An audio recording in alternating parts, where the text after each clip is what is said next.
obsessed with supersuits. It is the peak of imagined technology.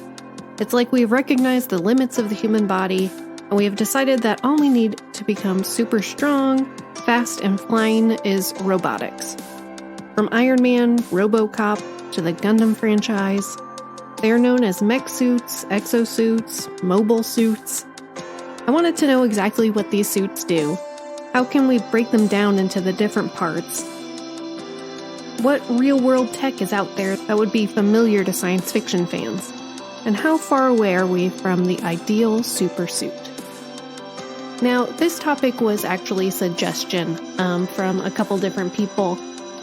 I'll be honest, I'm not a huge fan of the kind of mech genre, as it's known in, anime. In fact, even though I'm a big MCU fan, Iron Man is not my favorite. Not even close.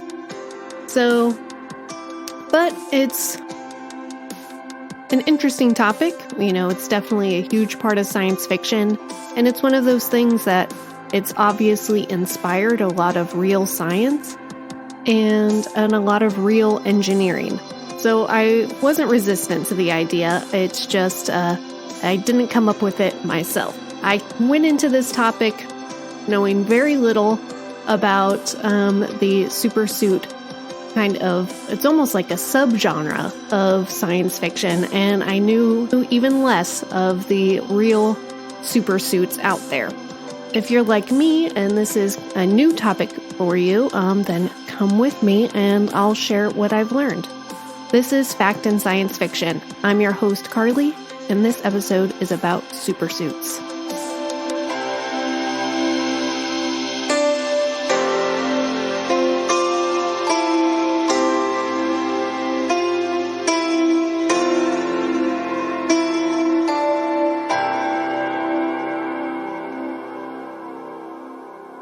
So one of the first steps I did in part of my research was to take a really hard look at what supersuits or mechsuits or what have you really are in science fiction. Is it really just a plot device to make the biggest explosions ever captured on film? Or is it real imagination of what the human body can be capable of? Obviously used as an offensive weapon. So the Marvel movies wouldn't be as fun if Iron Man just used his Iron Man suit to move around with very little effort. No, it can create photon blasts. It can withstand a lot of damage from fighting. He flies into people, flies into villains to hurt them. So it's obviously used as an offensive weapon. Has a machine gun element. That kind of thing. Obviously constructed with metal, with an operator inside, though that's not always the case. There are examples in science fiction of mobile suits where they are controlled remotely, like a drone. They can fly more often than not, or they're very large and they cannot fly, like Pacific Rim, which I will talk about later. They are bulletproof and nearly indestructible. So I'm going to bring up Pacific Rim now, just because it occurred to me. So I had never seen the Pacific Rim movies. I had always just heard that the first one was really good, and the second one came out, was it last year?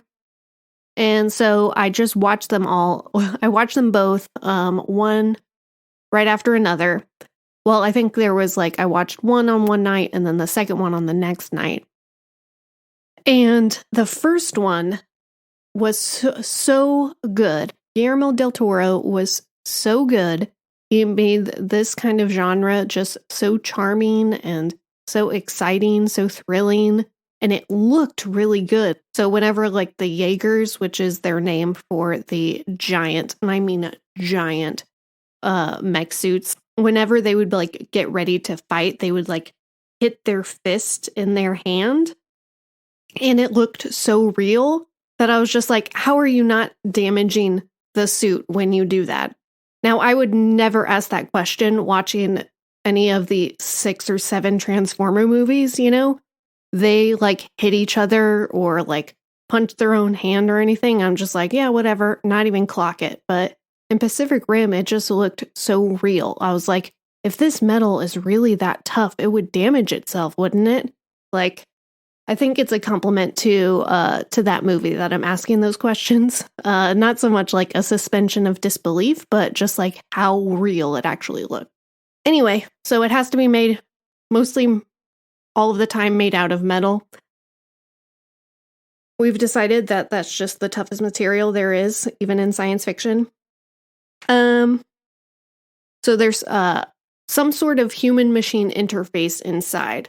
So there has to be some sort of bridge between the metal shell of the suit and the human operator inside.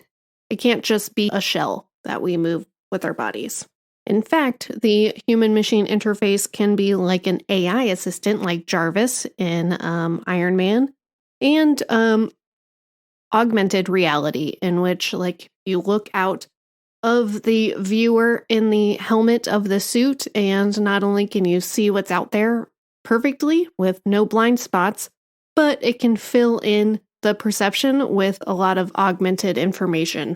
For example, like infrared readings, X-ray readings, like all kinds of stuff. So that's pretty common in science fiction. Natural language processing is a big part in Iron Man. So when he gives Jarvis or his AI assistant commands, it has to understand those commands immediately.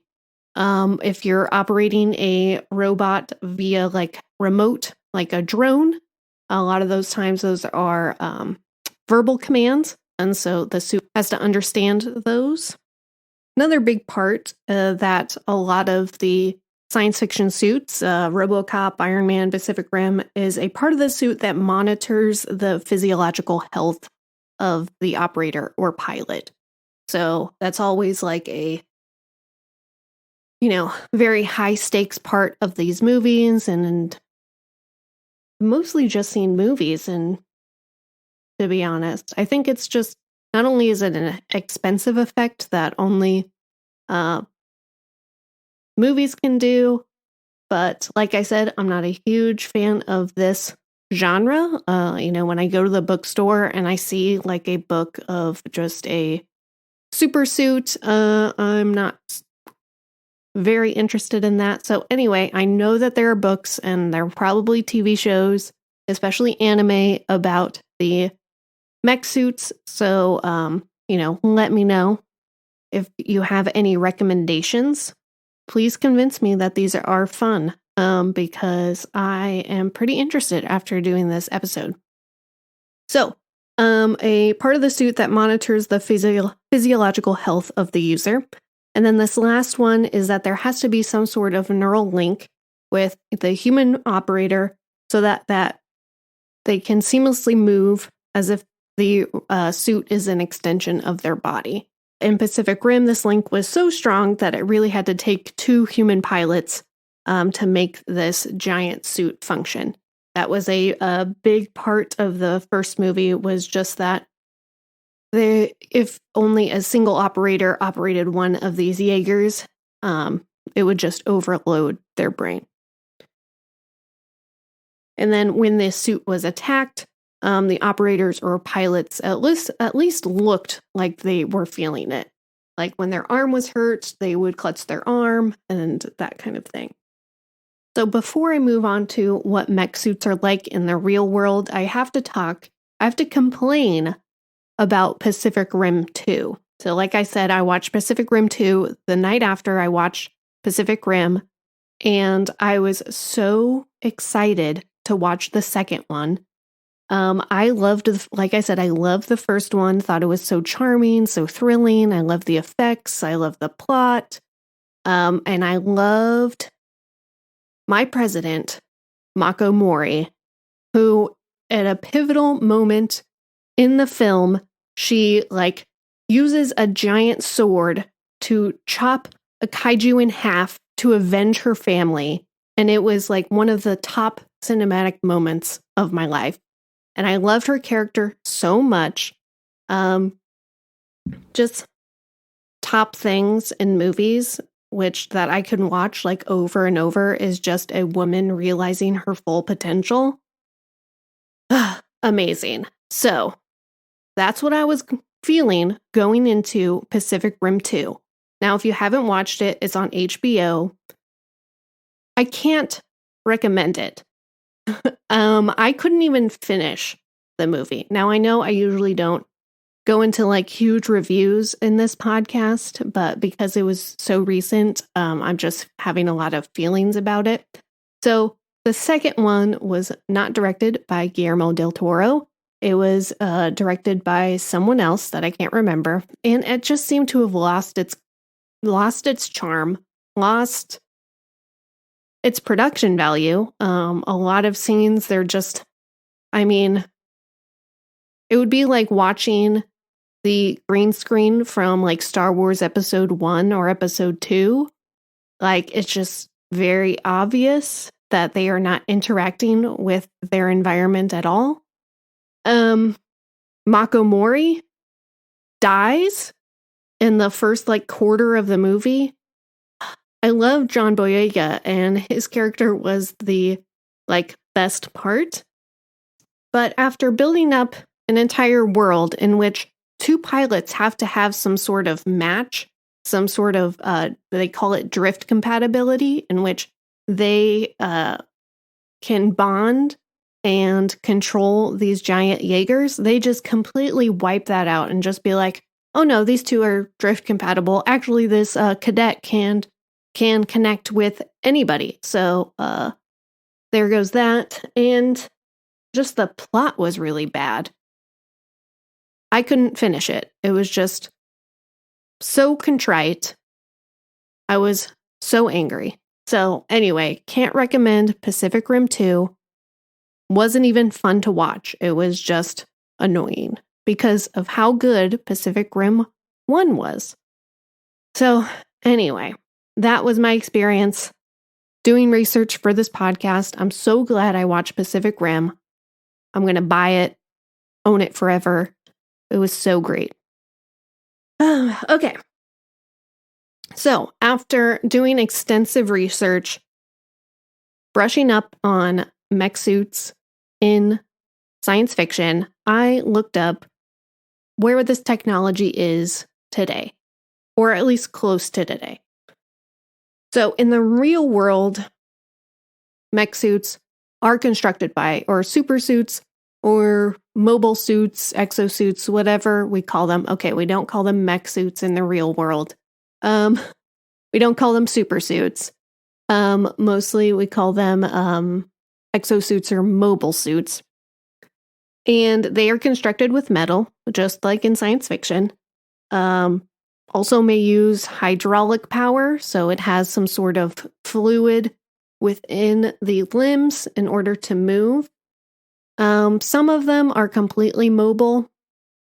Others, they have to have some sort of power line or hydraulic line to generate the motion.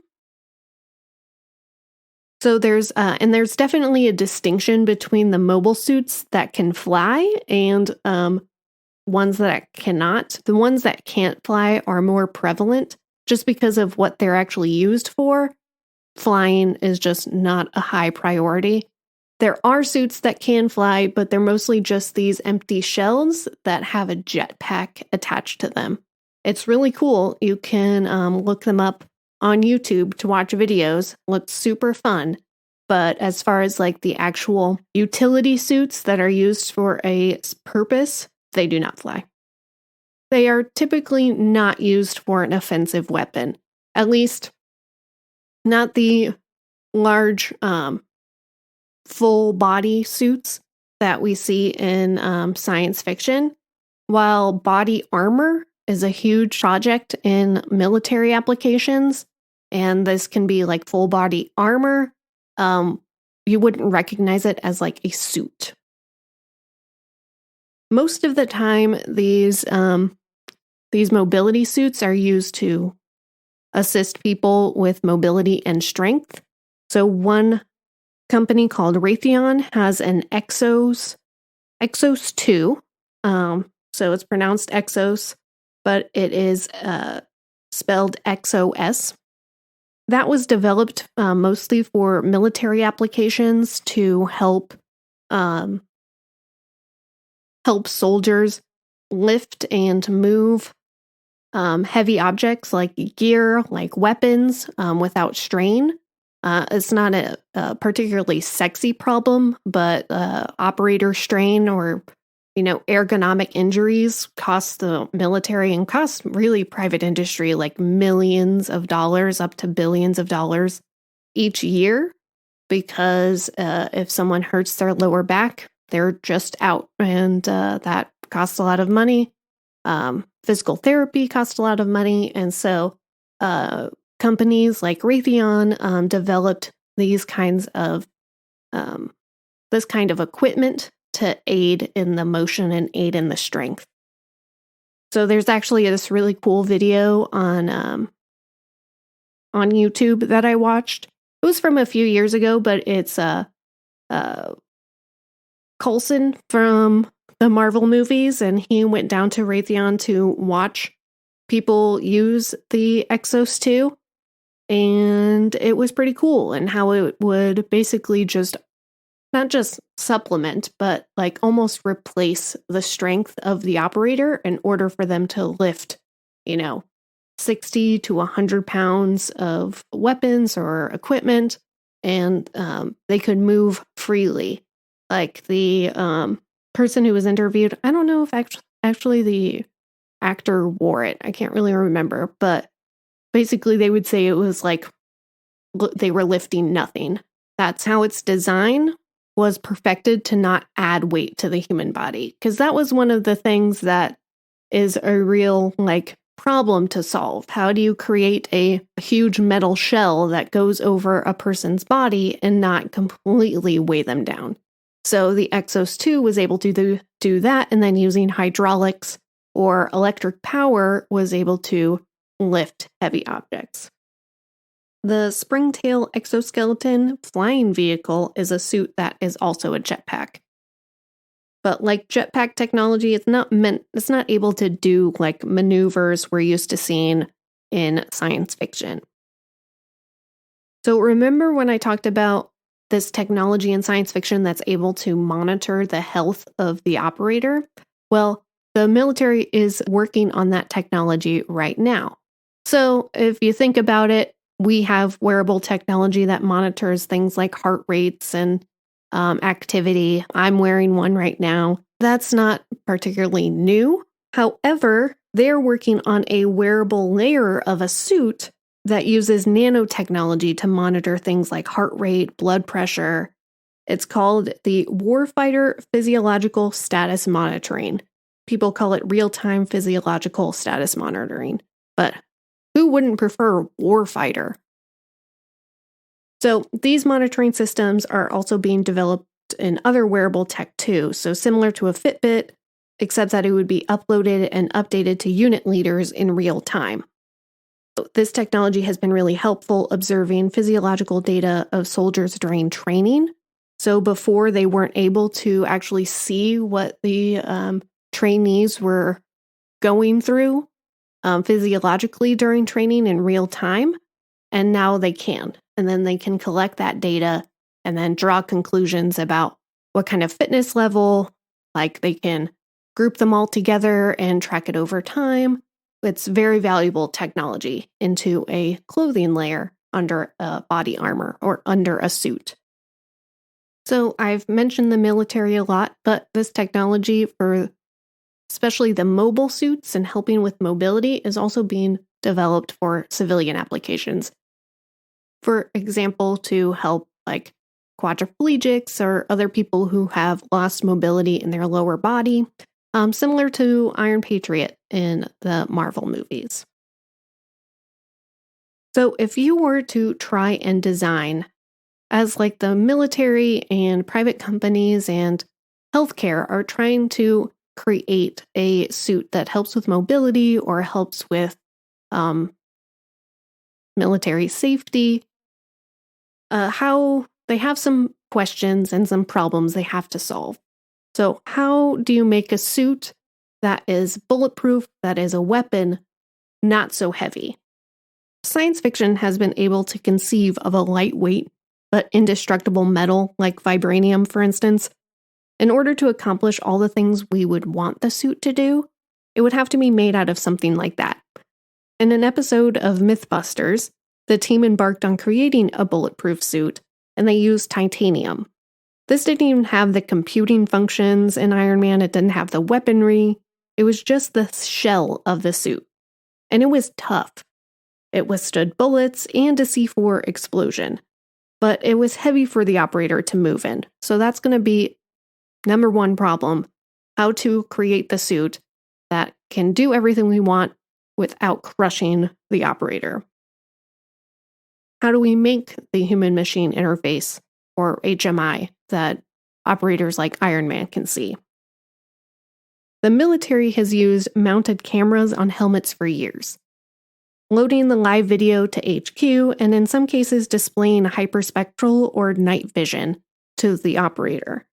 It's a little farther away from the augmented reality we see in sci-fi, but it's not that far away.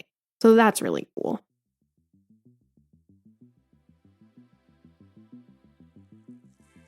Our ideal, height of the imagination supersuit is probably very far away. If we wanted to recreate the one from science fiction, we'd have to decide what parts are the most important. Which part do we want to recreate? For example, we can build a bulletproof titanium shell of a suit. We can affix it with physiological monitoring systems. We can affix it with a jetpack. And we can slap some guns on it. We can assist the user with their strength. But we can kind of only do those things separately. Joining all those functionalities together will create a monster of a machine.